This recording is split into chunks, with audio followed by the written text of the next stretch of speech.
Look at your last family photo. Now imagine it being used in a police report. For the people in these stories, that was the reality. They went out for a day of fun and walked straight into a trap. We are looking at 6 disturbing deaths that prove nowhere is truly safe. This is your wake-up call. Don't let your next trip be your last. Life ends in a heartbeat, even when you are having the time of your life. Stay alert. Your life depends on it.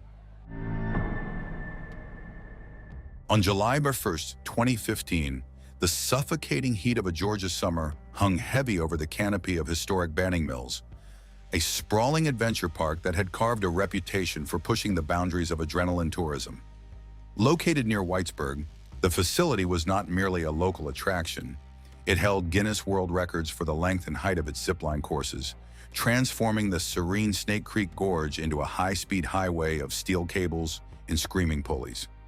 The park's marketing promised the ultimate sensation of flight, a controlled conquest of gravity where safety was guaranteed by thick industrial tethers and professional oversight. For 66-year-old Bonnie Sharp, this was meant to be the highlight of a family vacation, a shared experience of thrill with her husband and their 26-year-old son.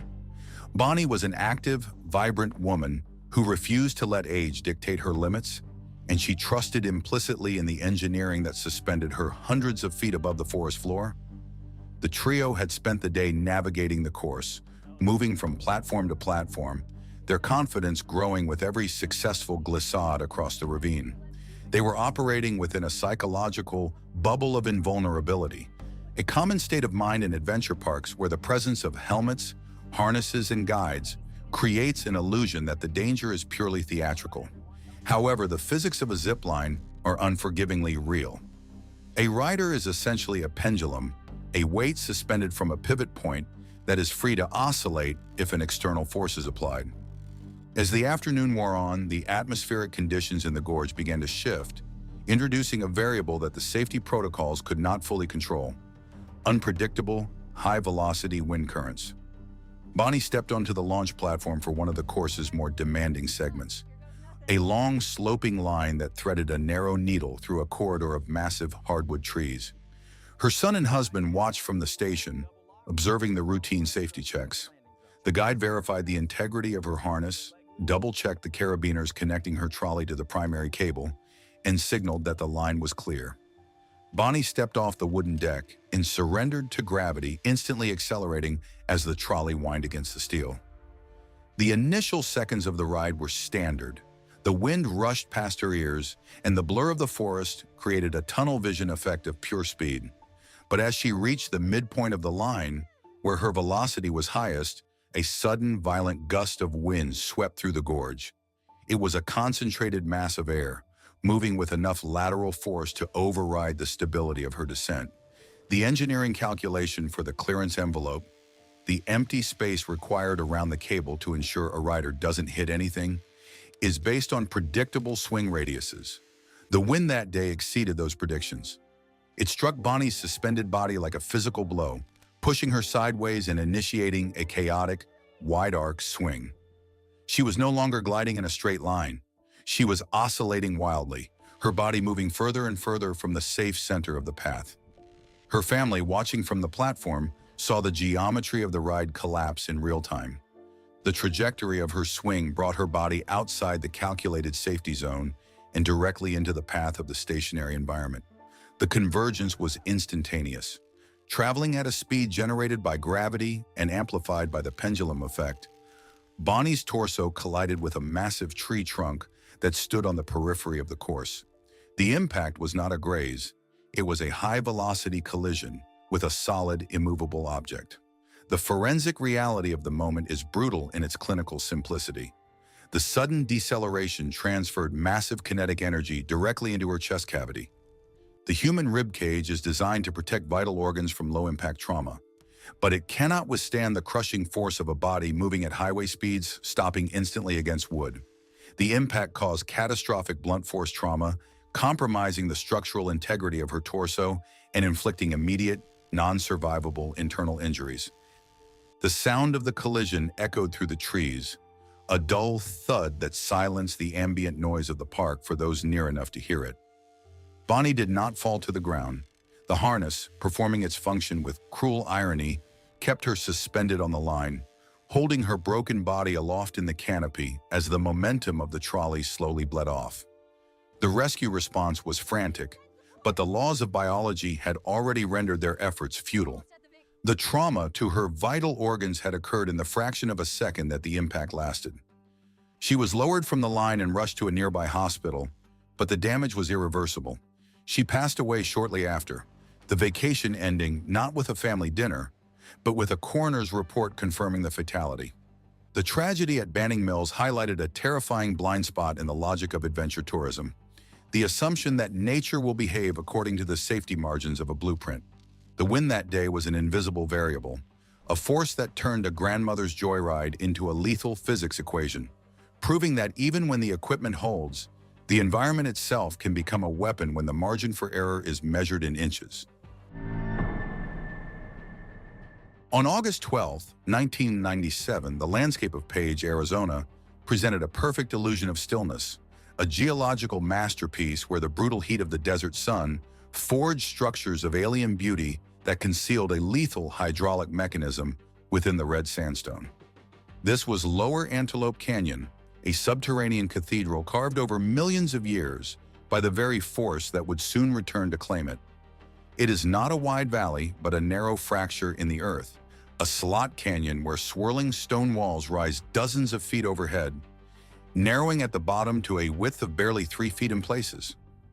On this Tuesday afternoon, the temperature hovered near 90 degrees.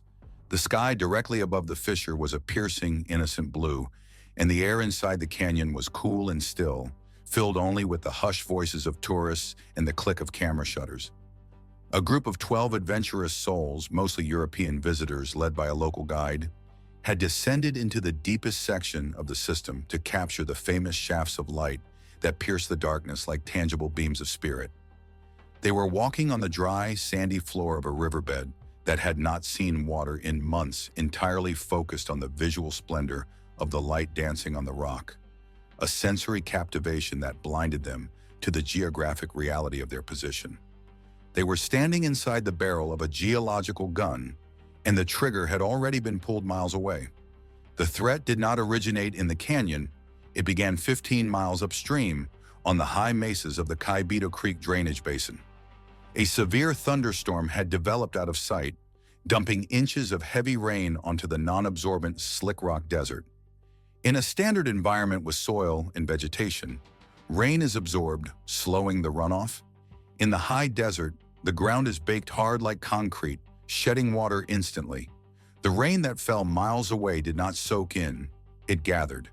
It coalesced into small rivulets, which joined into streams, which merged into a raging torrent, obeying the simple law of gravity to seek the lowest point. That lowest point was the entrance to Antelope Canyon. The water accelerated as it traveled across the open wash, picking up tons of sand, silt, and rocks, transforming from a clear liquid into a heavy, abrasive slurry with the density of wet cement. As this mass of water approached the canyon, it encountered a physical principle known as the Venturi effect. This phenomenon occurs when a fluid flowing through a wide pipe is forced into a narrow constriction. To maintain its flow rate, the velocity must increase dramatically. The wide wash of the desert funnel suddenly choked down into the narrow slot of the canyon, and the water had nowhere to go but up and forward, pressurizing into a supersonic wall of destruction. Inside the canyon, the first warning was not the sight of water, but the movement of air. The displacement of the atmosphere by the approaching flood created a sudden, unnatural wind that whistled through the curves of the sandstone, dropping the temperature instantly and raising the hair on the tourist's arms.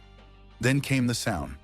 It was not the splash of a river, but a mechanical roar, described later as the sound of a jet engine igniting in a closet.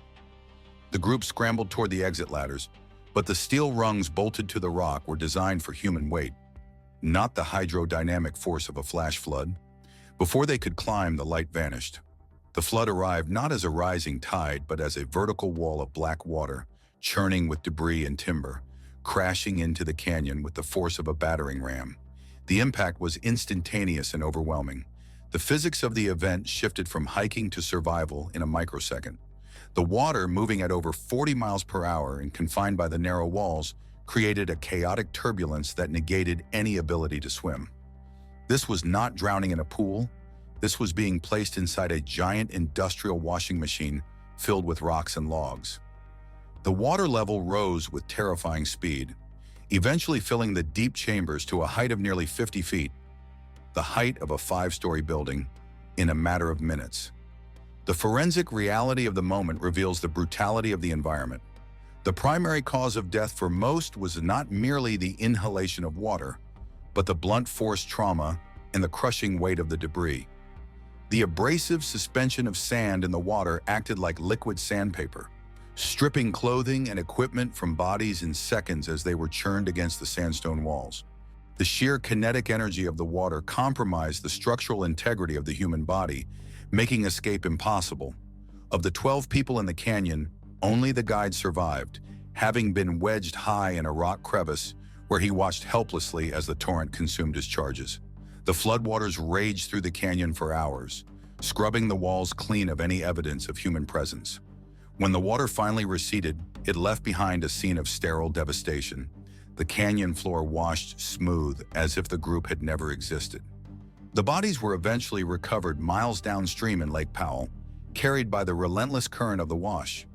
The tragedy forced a complete overhaul of canyon tourism regulations, including the installation of mandatory steel locking gates, weather radios, and a strict prohibition of entry when rain falls anywhere in the drainage basin. It stands as a terrifying testament to the disconnect between human perception and geological reality. On a day with blue skies, 11 people were claimed by a storm they never saw, victims of a delay in the hydrological cycle that turned a dry cathedral into a tomb. On August 13, 2007, the humid coastal air of Busan, South Korea, was heavy with the sounds of electronic joy and the flashing neon of the World Carnival, a traveling amusement park that had set up its temporary kingdom of steel and light near the bustling port.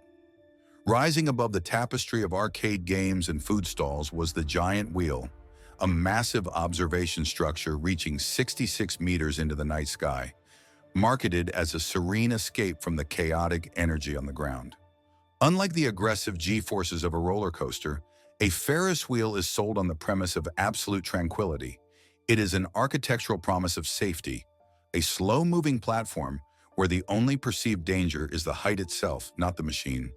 For the Kim family, a father, a mother, their adult son, this was meant to be the culminating memory of a summer holiday, a peaceful ascent to view the glittering city lights from a bird's-eye view.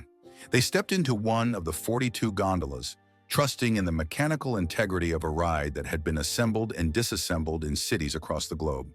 The operator locked the door, a simple latch mechanism intended to keep passengers contained, and the wheel began its slow, electric march upward. The family leaned back, perhaps pointing out landmarks, completely unaware that the mechanism supporting them was critically misaligned. As their gondola rose past the 20-meter mark, the atmosphere of leisure was abruptly shattered by a metallic screech, the sound of steel shearing against steel. This is the mechanism of the threat. A Ferris wheel gondola relies on a free-rotating axle to maintain its center of gravity.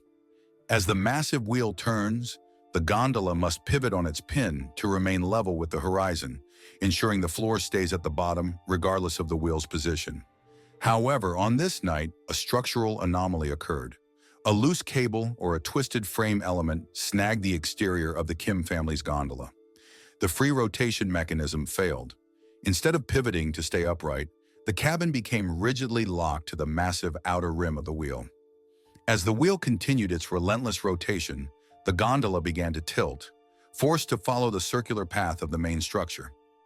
The physics of the situation transformed the passenger compartment into a slow-motion trap. Inside, the sensation was not one of speed, but of a terrifying, inevitable geometric shift. The floor was becoming a wall, and the wall was becoming a ceiling. The passengers scrambled, gravity pulling them against the plexiglass windows and the flimsy door latch. This was an absolute betrayal of the ride's perceived safety. The cabin was designed to hold people sitting down, not to support their entire body weight against the pull of gravity in an inverted position. As the angle of the gondola passed 90 degrees, the laws of physics asserted their dominance. The door, unable to withstand the pressure of 3 human bodies pressing against it from an unnatural angle, gave way. The cabin, now effectively upside down, could no longer contain its occupants. The father, reacting with a surge of desperate adrenaline, managed to wrap his arms around the metal framework of the gondola's interior, clinging to the structure as his world overturned. The mother and son were not as fortunate. In a horrific moment of silence that pierced the carnival noise, they slipped from the inverted cabin.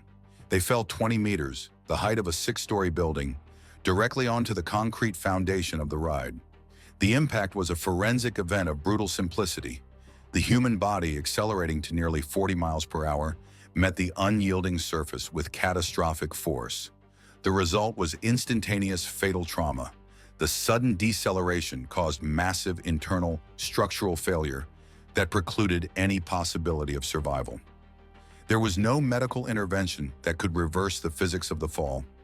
The wheel, unaware of the tragedy it had just orchestrated, ground to a halt, leaving the surviving father suspended in the air, gripping the metal bars in a state of shock, staring down at the void where his family had been seconds before.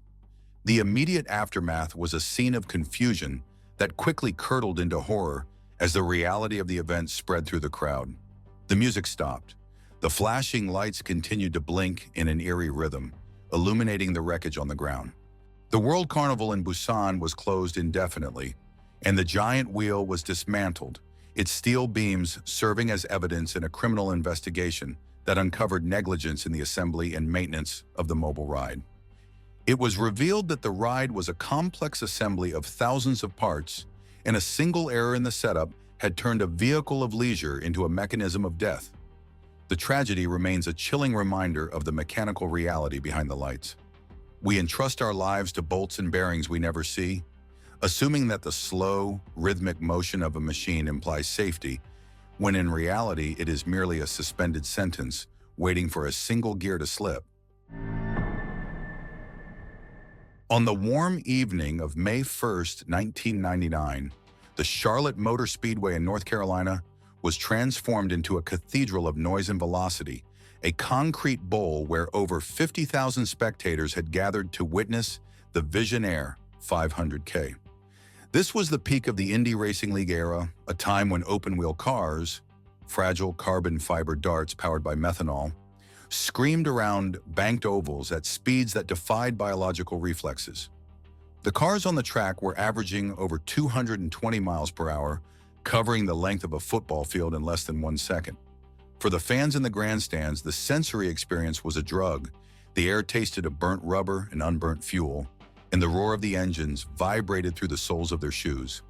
They sat behind a 15-foot-high catch fence, a heavy curtain of steel cables and mesh designed to keep the violence of the track contained. This barrier created a psychological force field, a tangible line that allowed families to eat popcorn and cheer while sitting mere yards away from machines operating at the limit of physics.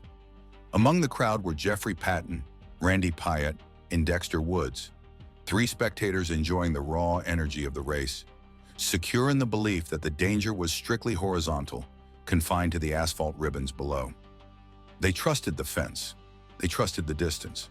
But at lap 61, the complex equation of speed and safety unraveled in a fraction of a second. The trigger was a common racing incident. A car driven by Stan Waddles lost traction coming out of turn 4, drifting into the gray area of instability. Behind him, John Paul Jr. had nowhere to go.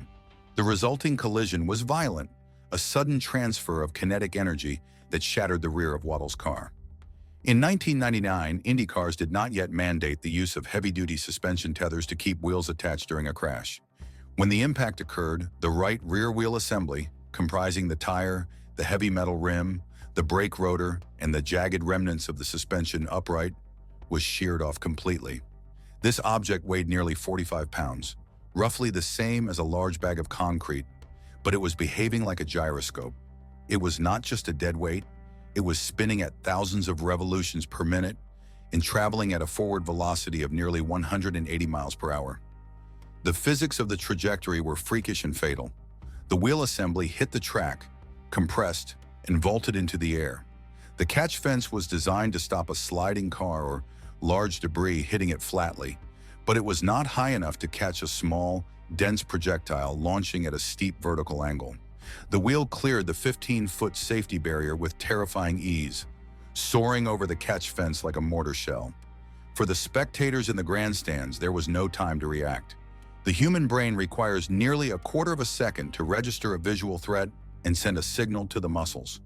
But the projectile was moving faster than the speed of neural processing. It was a blur of black rubber and silver metal against the night sky. The convergence was instantaneous. The tire, still carrying the lethal momentum of a race car, descended into the seated crowd. It did not merely fall, it struck with the concentrated force of a wrecking ball. The impact was a moment of pure mechanical force.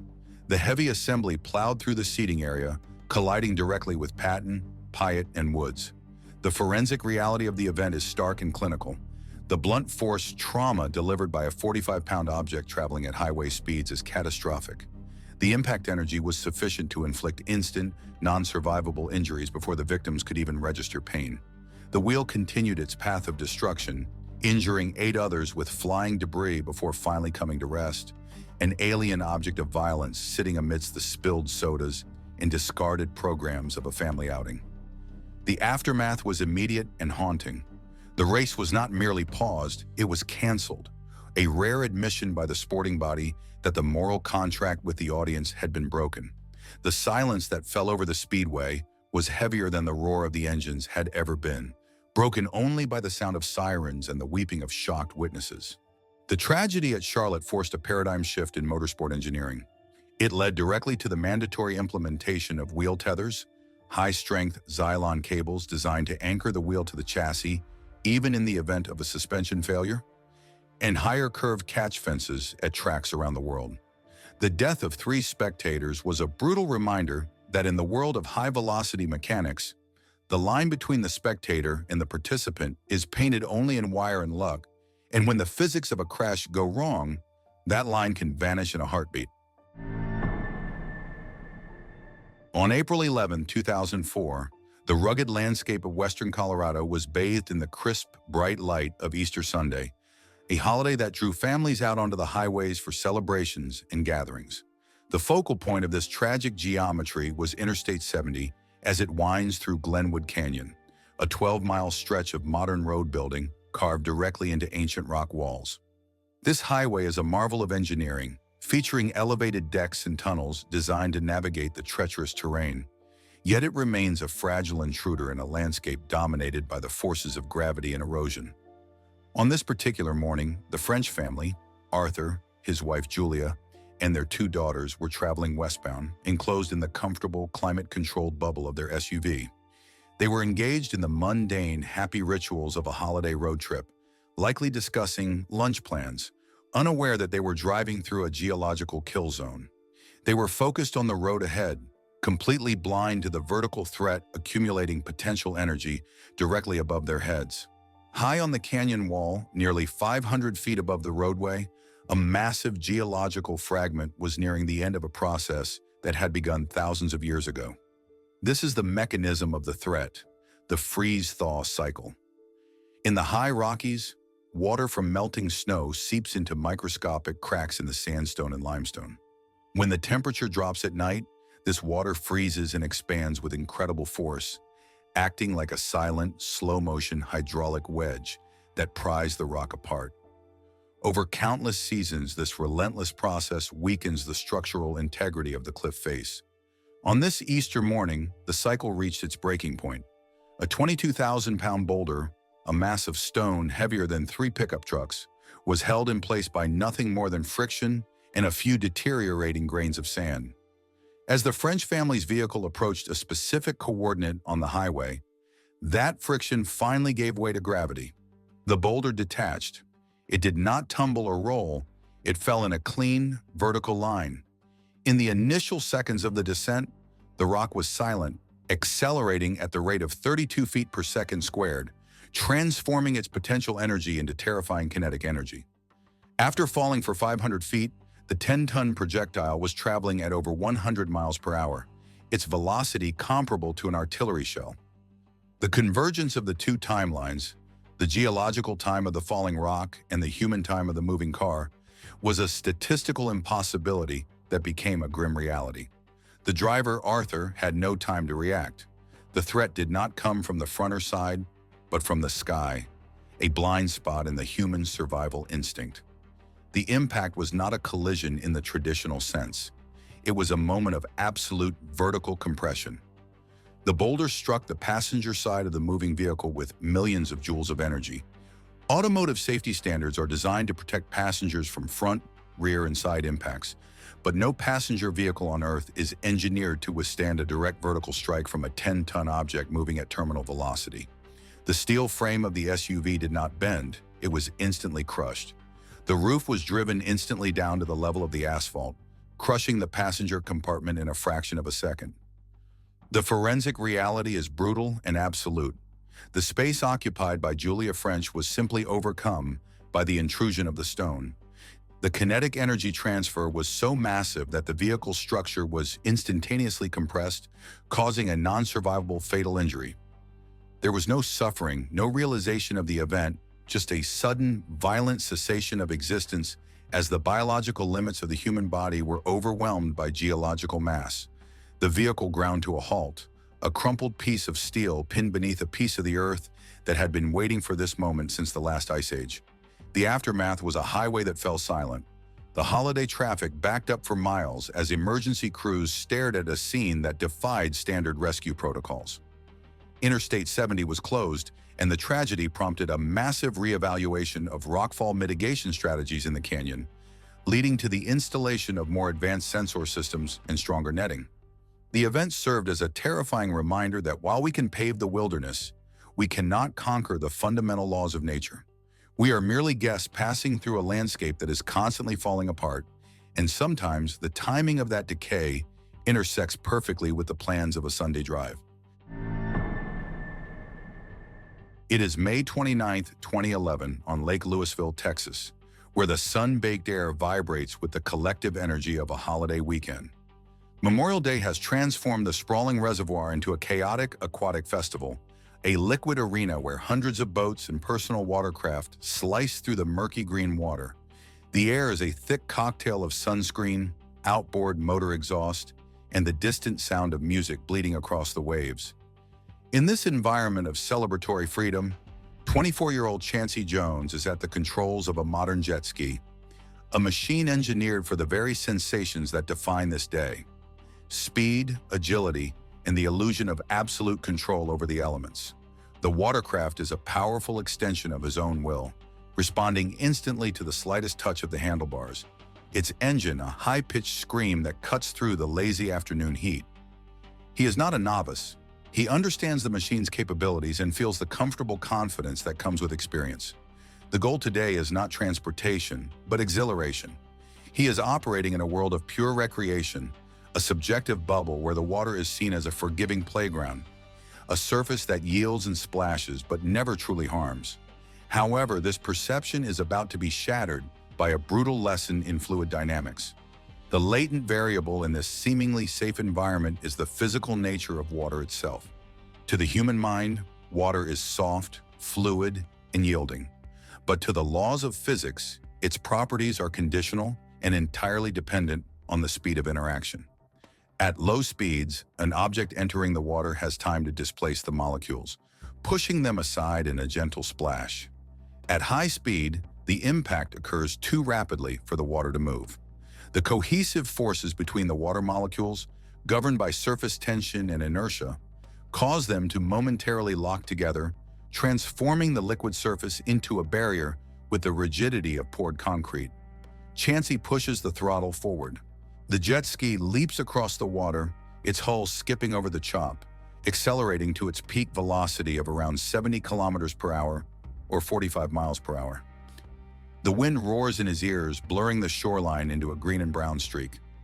This is the sensation he is seeking, the adrenaline of pure, unadulterated speed. He decides to execute a maneuver, a sharp, aggressive turn that is the hallmark of high-performance watercraft. He cranks the handlebars hard to one side. The jet ski's hull bites into the water, initiating a turn so tight that it generates immense G-forces. This is the moment where the physics of motion take over. An object in motion, according to Newton's first law, wants to stay in motion in a straight line. As the jet ski carves a sharp arc through the water, Chansey's body continues on its original linear trajectory. The force that ejects him from his seat is not an explosion or a mechanical failure. It is his own inertia, which is now acting as a powerful centrifugal force. He is thrown from the vehicle. The moment of separation is instantaneous. 1 second he is the pilot, the next he is a projectile. He flies through the air in a horizontal arc, a brief, weightless moment where the world is a dizzying blur of blue sky and green water. He is still in the bubble of recreational thinking, perhaps anticipating the cold shock of a harmless plunge. But he is not falling into the water, he is colliding with it at over 40 miles per hour. The impact is not a splash, it is a sudden, violent stop. The surface of Lake Louisville does not yield. It acts as an unyielding physical barrier. The kinetic energy of his body, a product of his mass and velocity, has to be dissipated, and it is transferred into his internal structure in a fraction of a second. The description of the outcome must be clinical. The deceleration force is equivalent to that of a high-speed vehicle collision or a fall from a multi-story building. The impact caused a catastrophic failure of the body's internal structure. Consciousness ceases at the moment of impact. The heart stops. There is no pain, only the immediate cessation of all biological function. In the immediate aftermath, the jet ski, its kill cord now detached from the driver, circles aimlessly for a moment before its engine cuts out. It bobs silently on the water, an inert piece of plastic and fiberglass. The festive sounds of the lake continue for a moment, then fade as nearby boaters realize what has happened. The initial confusion gives way to the frantic calls of a rescue that has already been rendered moot by the unchangeable laws of physics. The tragedy of Chansey Jones is a stark reminder that even the most familiar elements can become lethal when the variable of speed is introduced. On that holiday weekend, the soft, forgiving water of Lake Louisville became, for one fatal instant, as hard and as merciless as concrete. Death does not care about your on-vacation status. If you knew the exact moment of your death, would you change countries, or do you believe that you cannot escape your fate? Write your verdict below. Is it fate or just bad math? Your opinion is worth discussing. I look forward to reading your comments. Subscribe if you value hard facts more than sweet lies. Like to support the documentary format.